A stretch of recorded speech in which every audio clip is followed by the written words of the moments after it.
I tell you guys, I just got the best luck of them all. Anyways, welcome back to the YouTube channel. I appreciate you guys following and hitting the like button. I've noticed my subscriber count went up and the likes as well. So I really appreciate you folks sticking in with the story. Anyways, here we go. Here's another one. So in the last video, you guys seen me go through my 2TC, my first engine that I ever boosted. This type of engine, 2TC, blew up, stock internals on 35 PSI, and then bought a rotating assembly, and that melted. So I ended up ripping it all back apart, sending it off to Alan at the machine shop, and now I'm waiting for the engine and parts are starting to show up, and boy oh boy am I happy.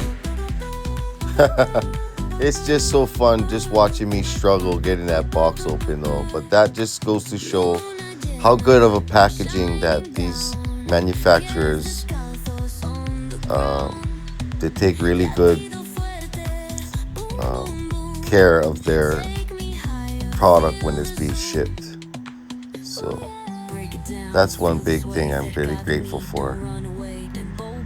Look at those beautiful pistons, all beautifully etched.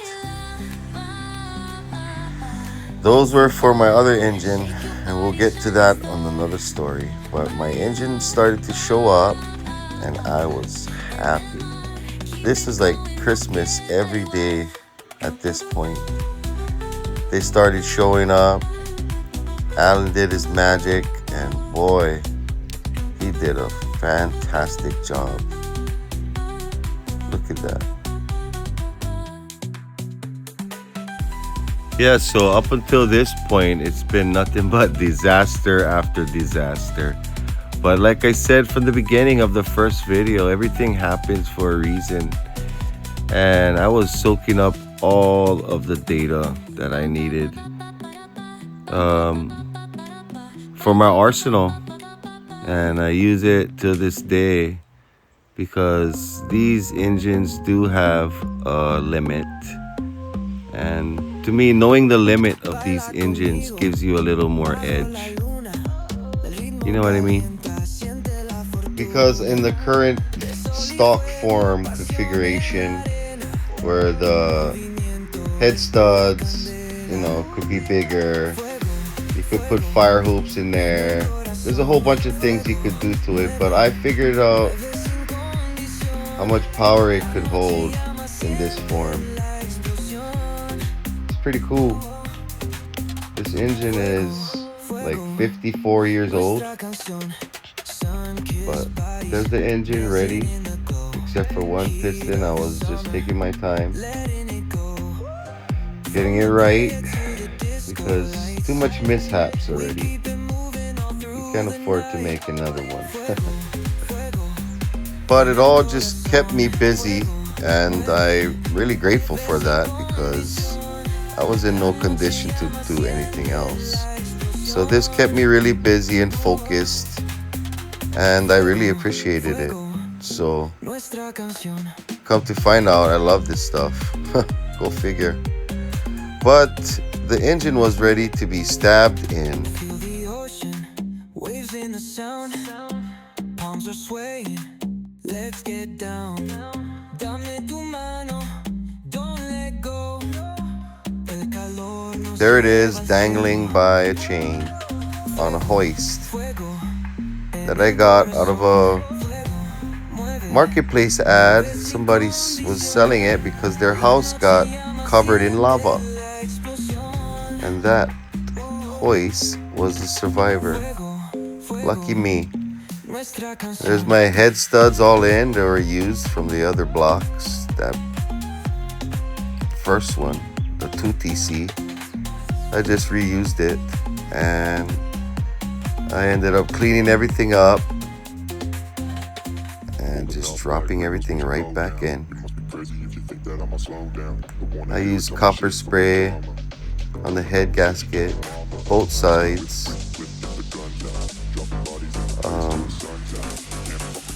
little trick my buddy taught me. My alternator's wired in. It's ready to go. It's ready. Oh yeah, but that engine bay looked like, wasn't it beautiful? Anyway, there's Toyotas coming out of the wild here. And there was my first side exit. I was thinking of going to the track finally. So I got me some slicks. And I got me a new turbo from Amazon. And I couldn't wait to take it on the street to make a test hit. So I made sure my water methanol was all working and I had enough methanol to mix with the water. Here it is. These 5-gallon M1 pills is what I would get. And I would mix a 1-to-1 ratio for the water methanol. I was running on like a dinosaur age kit. My system was all configured. And you see all the zip ties that I ran. Wasn't I just the smartest? Anyways, it's funny looking back at how everything was hooked up, and this is so old school, but everything worked. So what can I say? If it's not broke, don't fix it, right? But there's my side exit finally completed. That was my first ever side exit. Yay. Good job, buddy. Not. Nah, it was okay. But it was time to make some test hits. Wish me luck, because I'm gonna need it.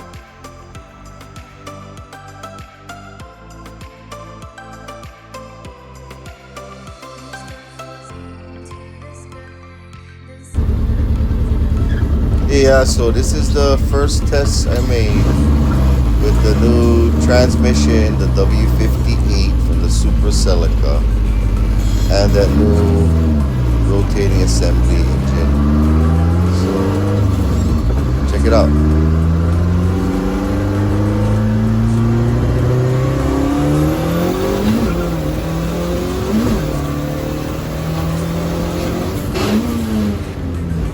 Whoops. That transmission needed to get something changed inside because that thing wasn't working good. I ended up taking that transmission out though. But here's a little clip of my tires that I had. My street tires and the slicks that I use for the track. That one on the left is a 23. The one on the right is a 24. So big difference.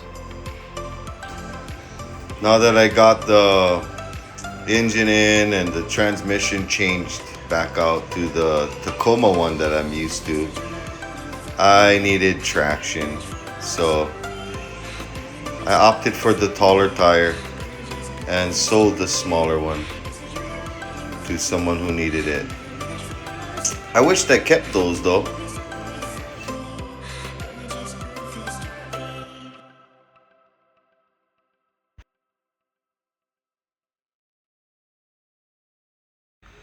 I ended up purchasing these slicks from a buddy, Chase, and these worked really well. It fit under the car really nicely.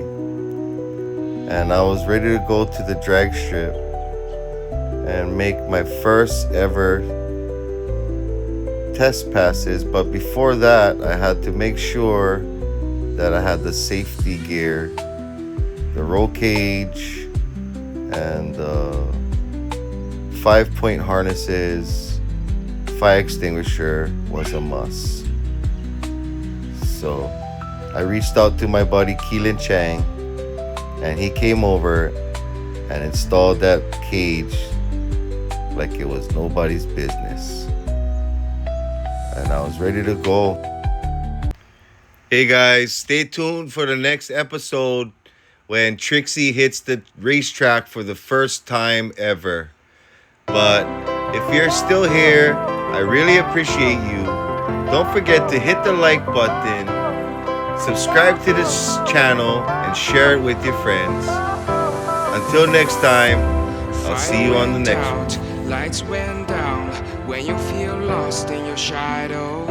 Don't feel alone, don't scream so loud. We are living in this cruel world, broken but strong.